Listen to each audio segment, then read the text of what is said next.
Hello and welcome to the World Today on Channels Television. I'm Cynthia. Today it's our Africa Thursday edition, and we'll be looking at stories making rounds, particularly in Africa and also around the world. And of course, we begin right here in Nigeria. All hell broke loose at the National Assembly today after policemen and other security operatives stopped the Speaker of the House of Representatives, Mr. Aminu Tambuwal, from entering the premises. The security operatives fired tear gas canisters into the premises, compelling some lawmakers to forcibly usher the Speaker into the complex. Other lawmakers had to scale the gate in order to gain access.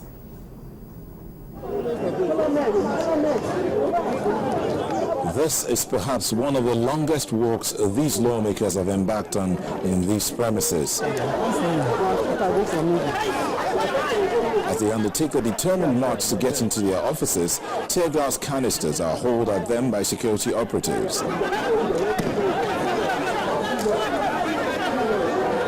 But this action, rather than deterring the lawmakers, enrages them to the point of trying to physically bring down the gates.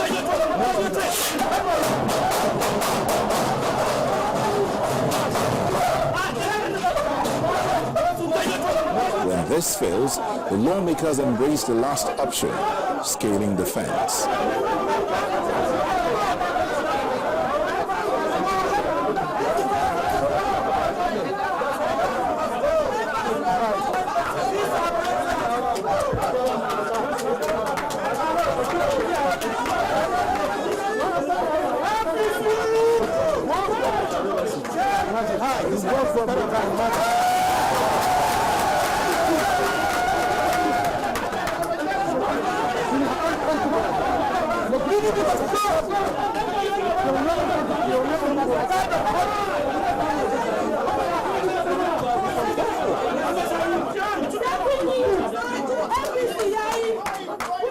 As you can see, we're here to sit today and debate on this emergency rule extension on the 3 states.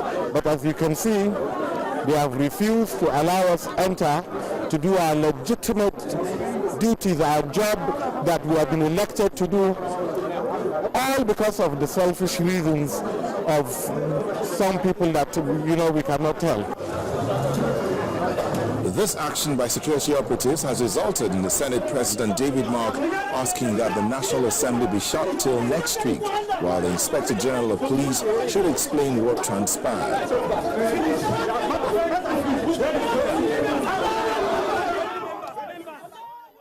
We are doing this impeachment here today.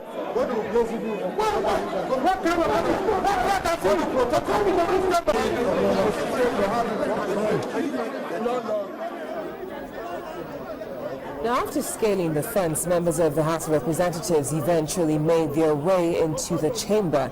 Some of the visibly incensed legislators began to collect signatures, shouting that the president must be impeached. This, however, led to a face-off between some opposition lawmakers and members of the ruling party in the House.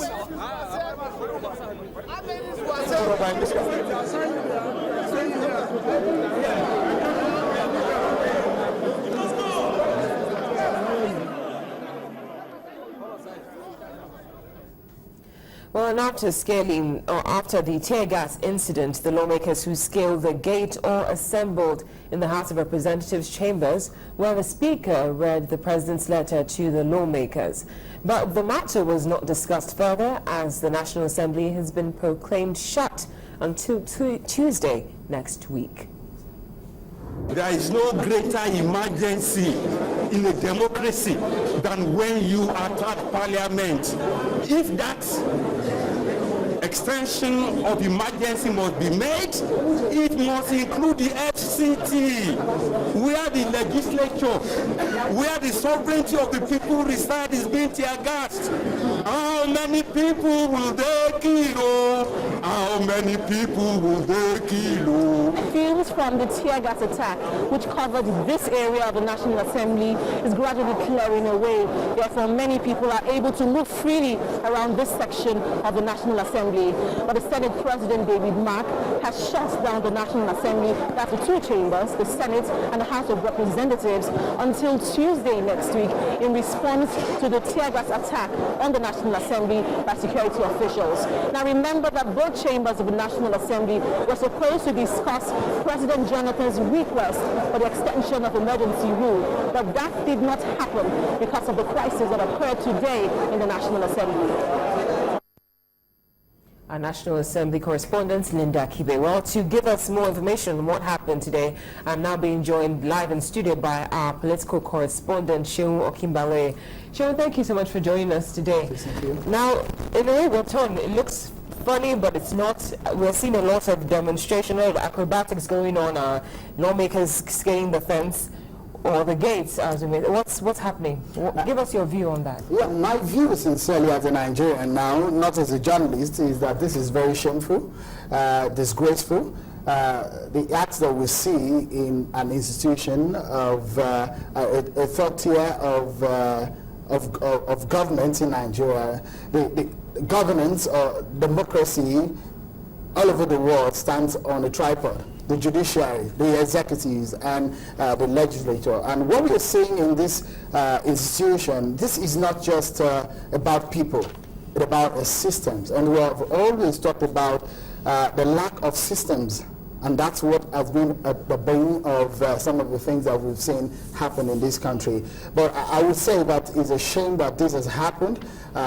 Somewhat, it's disgraceful, because people will come, people will go, but these systems and these institutions, they remain forever. But when they are desecrated the way we see it today, no matter where it tilts to, no matter what divide that we're talking about, it's a shame. And precisely, let's look at the fact that what they went to do today, the purpose of them reconvening today, it was defeated.